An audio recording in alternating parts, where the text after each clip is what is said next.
Why is it that we never get upset with Satan?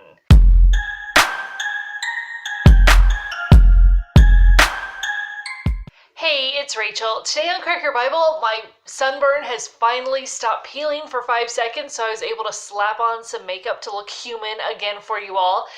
But in light of the shooting and everything that's happened, I know that a lot of times Christians will say, why is God allowing bad things to happen? Or I've followed God and still all these bad things happen to me, whereas wicked people, they get riches and power and they're protected and safe. So what is the point of me even following God? And I'm sorry, but my neighbors, they are building a deck just like they did last year. They're building onto it, so I can't figure out when they're not using power tools, so we're just going to have to listen to them use drills. But yesterday I was in the bathtub and I was answering some emails and questions from my subscribers, and I was looking for a specific verse, and I turned to Malachi chapter 3. In Malachi chapter 3, God is saying that the people are speaking against him, and the people are saying, how is it that we're speaking against you? And God says that you say, man says, it's futile to serve God. What is the point? We do all these things and bad things still happen to us. God's not even there for us. He doesn't even protect us. What is the point of even following God? And, I see the same thing happen today. People will say, why do all these bad things happen to us? Or look at these unrighteous people over here. They are getting riches and they're taken care of and they have comfort and everything, while we're over here trudging through persecution and dealing with problems. Does God not even care about us?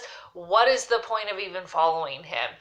And I think it's really important, number one, to remember we don't know what is going on in the spiritual realm. Now, Ephesians 6:12 says, for our struggle is not against flesh and blood, but against the rulers, against the authorities, against the powers of this dark world, and against spiritual forces of evil in heavenly realms.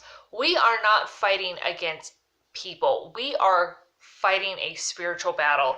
And we don't know what's going on in the spiritual realm. So it's pretty bold to say, oh, God's not doing anything for us. What is the point of even following God? Because if we saw what was going on in the spiritual realm, like in 1 Kings chapter 6, the city surrounded, and one of Elisha, the prophet Elisha's servants, says, oh, what are we going to do here? Like, we're doomed. And Elisha prays and says, God, please open his eyes so that he may see. And his eyes were open. And what did he see around him? All the hills filled with chariots of fire, angels preparing for battle, because we don't realize all the things that God is doing for us in the spiritual realm. So we only see our plane of vision. Oh, look at all the bad things that are happening to me, and look at all the good things that other people are getting. Number one, we don't know what goes on behind closed doors. And number two, you have no idea what kind of battles God is fighting on your behalf in the spiritual realm to make sure that you survive.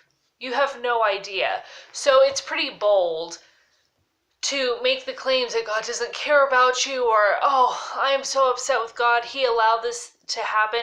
Why is it that we never get upset with Satan?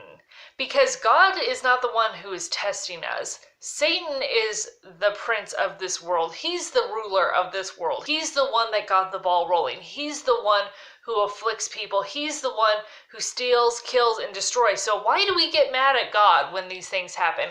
God goes before us in battle. But we're saying, oh, God, why do you allow these things to happen when he's the one in our court? He's the one fighting our battles for us. He's the one that has armies of angels that go to battle for us. And we don't even see these things. We don't even recognize when God is doing so much for us. All we can see is, oh, they have good things and I don't. Or, oh, I'm facing hard times and they're not. Or, oh, it looks like they have a nice life and I don't. I think we have to get out of this mindset that God doesn't care for us or God doesn't love us when bad things happen, because God does. And it is only by the grace of God that we are even existing. Because if God just let Satan rip through and do whatever he wants, we would not be existing. This is why in the end days, he says, if it weren't for the elect, everything would be destroyed. So he's cutting those days short, because Satan in the final days is just going to let loose. We only exist right now. We only have the good things that we have because God's hand is on us. And we have spiritual forces coming against us at all times. And if you don't have the protection of God over you, bad things will happen. If you don't have somebody standing in the gap, somebody praying for you, somebody intercessing for you, you're going to be in trouble. You're going to be open to the attacks of the devil. And unfortunately, there is a lot of wickedness here in Las Vegas, in Sin City, and there's not a whole lot of intercessors for the city of Las Vegas. So this is why these things can happen. If you open yourself up to the demonic, even on a scale such as like a citywide scale or even a countrywide scale, yes, bad things can happen to you, not because God is punishing you, but because Satan is allowed to do whatever he wants in this area. Somebody has opened up the door to Satan to allow him to do what he pleases, because this is not a human versus human thing. This is a spiritual versus spiritual thing. This is spiritual wickedness that is behind the person who committed these crimes. It is a murderous spirit that is behind this person. But it's not a person-to-person thing. There are battles going on in the spiritual realm, and God is the one that fights our battles for us. So even though we can't see in the natural realm what is going on, and we think, oh, God's just abandoned us, you have no clue what God has done for you or what he's doing to protect you right now. Because if it wasn't for his hand over you, you'd already be dead. You would already be in Satan's clutches.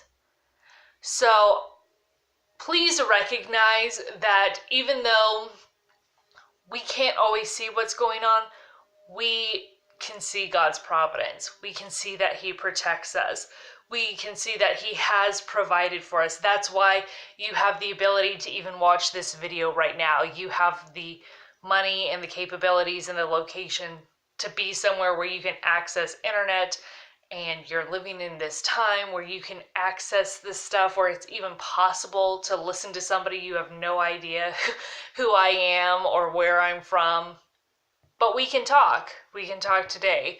So, yes, bad things happen, but who even knows what's going on in the spiritual realm? And I think that if people saw what was going on in the spiritual realm, they would freak out.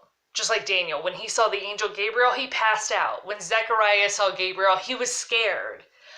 It says that in the end days, men's hearts are going to fail them with what they end up seeing. Like, it's going to scare people. So it's only through God's providence that we don't see what's going on in the spiritual realm, because if we saw what was going on, we would be shocked, because we don't have the same spiritual bodies that God does or that angels do. So we don't have the physical capabilities that spiritual beings have. And I think seeing that combined with what is going on in the spiritual realm, it would shock people into death. Like, people would be shocked to death.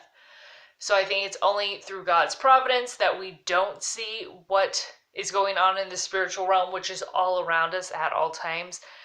And I think we just need to thank God for that. I think we need to recognize the good things that God has given us. And I think we need to recognize who is causing the problems here. It's not God, it's Satan. So don't get upset with God. Thank God for the things that he has done. Thank God for the authority that he has given you. And put the blame where it belongs, squarely on Satan. So that's just all that I wanted to share with you today. I hope you will like, subscribe, and share, and I will talk to you later. Bye.